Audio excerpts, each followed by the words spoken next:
नमस्कार, मैं डॉक्टर विजय शुक्ल और आप देख रहे हैं लोकल न्यूज ऑफ इंडिया गांव की गूंज दिल्ली तक।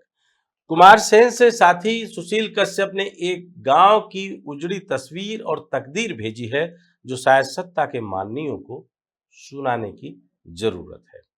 कुमार सेन की ग्राम पंचायत करेवथी के गांव मल्हाना में भारी बारिश के बाद हुए भीषण भूस्खलन ने पूरे गांव की तस्वीर बदल कर रख दी। बीते दिनों लगातार हो रही मूसलाधार बारिश के चलते यहां पहाड़ दरक गए और देखते ही देखते चुन्नीलाल का 3 मंजिला मकान जिसमें 21 कमरे थे धराशायी हो गया। इस हादसे में बगीचों को भारी नुकसान पहुंचा और लगभग संपूर्ण गांव के मकान या तो पूरी तरह जमींदोज हो गए या फिर गहरे दरारों से भर गए। स्थानीय निवासी प्यारेलाल, पन्नालाल, मोहनलाल, केवलराम, तुलसीराम और राजेश सहित कई परिवारों के घर पूरी तरह क्षतिग्रस्त हो गए हैं। चारों ओर सिर्फ मलबा, टूटी दीवारें और बर्बादी के निशान बचे हैं। प्रशासन ने स्थिति की गंभीरता को देखते हुए प्रभावितों को एहतियातन मकान खाली करवा दिए ताकि किसी और बड़े हादसे से बचाया जा सके। मल्हाना के लोगों का कहना है कि यह त्रासदी सिर्फ प्राकृतिक आपदा नहीं है, बल्कि इसके पीछे लोक निर्माण विभाग की दानवीय व्यवस्था और लोक लापरवाही का गहरा खेल है। गांव वालों का आरोप है कि सड़क निर्माण के नाम पर वर्षों से यहां घटिया काम किया गया। नालियों और निकासी की उचित व्यवस्था नहीं की गई, जिससे बारिश का पानी इकट्ठा होकर पहाड़ के भीतर दबाव बढ़ाता रहा और आखिरकार पूरे क्षेत्र को खिसका गया। स्थानीय लोग बताते हैं कि कई बार विभागीय अधिकारियों को इस खतरे के बारे में चेताया गया, लेकिन शिकायतों को अनसुना कर सिर्फ कागजों पर खानापूर्ति होती रही। इस अनदेखी का नतीजा आज गांव के लोग अपनी जान और जायदाद से चुका रहे हैं। ग्राम पंचायत प्रधान विनोद कंवर ने मौके पर पहुंचकर आपदा प्रभावित परिवारों का दुख साझा किया। उन्होंने तत्काल राहत के लिए 11-11 हजार रुपए और खाद्य सामग्री वितरित की और कहा कि वह इस कठिन समय में आम जनता के साथ खड़े हैं। लेकिन सवाल साफ है और पीड़ितों का कहना है कि राहत की यह राशि उनके घाव पर मरहम भी नहीं लगा सकती, क्योंकि उन्होंने सिर्फ अपने मकान नहीं बल्कि अपनी पुश्तैनी जमीन भी खो दी है। ऐसे में प्रधानमंत्री आवास योजना के तहत मिलने वाले 7 लाख रुपए उनके लिए किसी काम के नहीं है। जब सिर पर छत बनाने के लिए सुरक्षित जमीन ही नहीं बची तो यह राशि आखिर किस काम आएगी। हिमाचल प्रदेश के मौजूदा कानून में ऐसा कोई प्रावधान नहीं है जिसके तहत आपदा पीड़ितों को सरकारी जमीन पर अस्थायी पुनर्वास दिया जा सके। अतीत में म्याड़ वैली में ऐसी ही आपदा के दौरान तत्कालीन मुख्यमंत्री वीरभद्र सिंह ने प्रभावित परिवारों को एक पहाड़ी क्षेत्र में बसाने का निर्णय लिया था। लोगों ने किसी तरह नई जिंदगी की शुरुआत की, लेकिन बाद में जब सरकार बदली और जयराम ठाकुर साहब की सरकार आई तो उन्हीं विस्थापित लोगों का हुक्का पानी बंद कर दिया गया। बताया जाता है कि यह सब उस समय जयराम ठाकुर साहब के नवरत्न में शुमार एक मंत्री के दबाव में हुआ, जिसके कारण उन परिवारों को दोबारा विस्थापन का दर्द महसूस होने लगा। मल्हाना के लोग आशंका जता रहे हैं कि कहीं इस बार भी वही खेल न दोहराया जाए। उनका कहना है कि लोक निर्माण विभाग और स्थानीय प्रभावशाली लोगों के गठजोड़ ने वर्षों से गांव को धीरे धीरे तबाही की ओर धकेला है। सड़क निर्माण और विकास कार्यों के नाम पर जमकर घोटाले हुए और गांव की सुरक्षा को ताक पर रख दिया गया। आज जब पूरा गांव खंडहर में तब्दील हो चुका है, तब भी विभाग के अधिकारी इसे सिर्फ प्राकृतिक आपदा बताकर पल्ला झाड़ने में लगे हैं। यह घटना एक बार फिर यह सवाल खड़ा करती है कि क्या हमारी आपदा प्रबंधन नीतियां सिर्फ तत्काल राहत और औपचारिक मुआवजे तक सीमित है या फिर पीढ़ियों तक चलने वाले अस्थायी समाधान का भी कोई प्रावधान है। जरूरत इस बात की है कि केंद्र सरकार और राज्य सरकार दोनों मिलकर एक ऐसे विशेष प्रावधान तैयार करें जिसमें स्पष्ट हो कि किसी भी आपदा के बाद प्रभावित परिवारों को न सिर्फ मुआवजा बल्कि सुरक्षित जमीन और अस्थायी पुनर्वास की गारंटी दी जाएगी। साथ ही यह भी सुनिश्चित किया जाए कि भविष्य में किसी भी सरकार या अधिकारी के मनमाने निर्णय से इन लोगों का दूसरी बार विस्थापन न हो पाए। आज मल्हाना गांव के लोग सिर्फ अपने टूटे मकानों के नहीं बल्कि अपनी टूट चुकी उम्मीदों के मलबे में खड़े हैं। यदि इस बार भी उनकी पुकार अनसुनी रह गई तो यह त्रासदी केवल एक प्राकृतिक हादसा नहीं बल्कि व्यवस्था, राजनीति और भ्रष्ट तंत्र की मिलीभगत का प्रतीक बन जाएगी। सवाल यह है कि क्या सरकारें मलबा हटाने तक सीमित रहेंगी या फिर उन परिवारों के भविष्य को सुरक्षित करने का साहस दिखाएंगी जिन्होंने न सिर्फ अपनी छत बल्कि अपनी जमीन भी खो दी है। देखिए हमारे साथी सुशील कश्यप की पूरी रिपोर्ट। नमस्कार, मैं सुशील कश्यप। आप देख रहे हैं लोकल न्यूज ऑफ इंडिया गांव की गूंज दिल्ली तक। इस गूंज के अंतर्गत आज हम हैं तहसील कुमारसन मलंडी माता है कि ग्राम पंचायत करेउथी के गांव मलाना में, जहां हम आपको दिखाने की कोशिश करेंगे जो भारी बारिश के कारण जो नुकसान हुआ है उसको हम दिखाने की कोशिश करेंगे कि किस तरह जो लोगों के मकान हैं, लोगों के जो आशियाने हैं वो पूरी तरह ढह गए। आप देखें, बिल्कुल हम आपको तस्वीरों के माध्यम से दिखाने की कोशिश कर रहे हैं।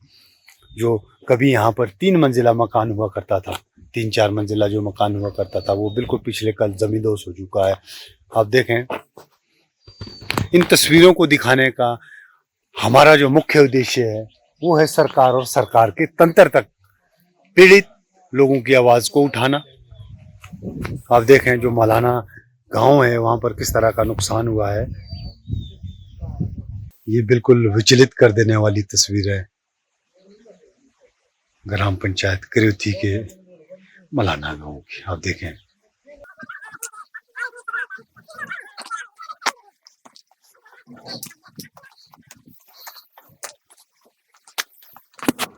इसी तरह से जो जमींदोज हुआ है मकान पिछले कल, उसे हम देख पा रहे थे, परंतु आज जो है फिर से हम यहाँ की जो स्थिति है, वास्तविक स्थिति, वो आपको दिखाने की कोशिश करेंगे। आप देखें, बिल्कुल हम आपको तस्वीरों के माध्यम से दिखा रहे हैं कि किस तरह से ये जो जगह है ये बिल्कुल बैठती जा रही है। यहाँ पर लोगों के जो आशियाने हैं, जो बागान है, वो कब तक सुरक्षित रह पाएंगे? 1 दिन, 1 महीना, 1 साल या 10 साल? ऐसे सवाल जो कहीं ना कहीं इंसान के दिलों को झंझोड़ कर रख देते हैं। किस तरह से यहाँ के लोगों की जो पीड़ा है उसको बयां किया जाए, कौन से वो शब्द है जिसमें इनकी पीड़ा को पिरोया जाए।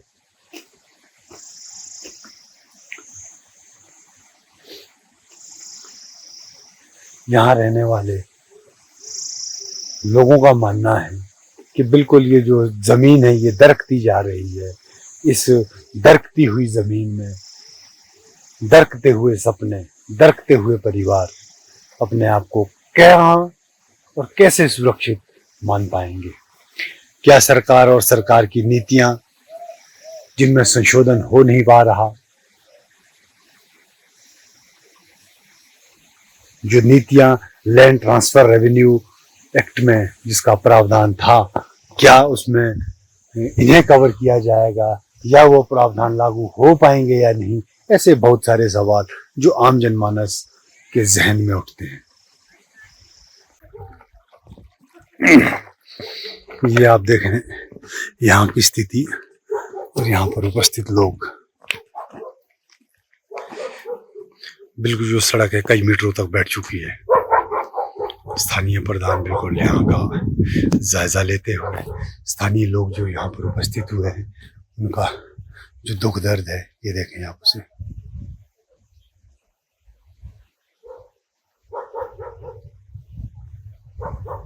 ये देखें आप, इससे पहले हमने जो आपको मकान दिखाया किसी और व्यक्ति का था, लेकिन ये जो मकान है, मकान आप देखें बिल्कुल। पहले मैं आपको मकान की स्थिति पूरी दिखा दूं। ये देखें आप, इनका कहना है कि जो दरारें हैं, दरारें दिन प्रतिदिन बढ़ती जा रही है, तो संभवतः ये जो मंजर है एक दिन इतना विकराल रूप ले लेगा जिसको कि कह पाना हमारे लिए संभव नहीं है। एक हम आपको बिल्कुल दिखाने की कोशिश करेंगे। आप देखें जो ये दरारों की जो स्थिति है, आप बिल्कुल यहाँ देखें, आप बिल्कुल जो टाइल लगी थी, टाइल्स जो लगी थी, ये बिल्कुल देखें आप, ये जो मकान की स्थिति है ये बिल्कुल।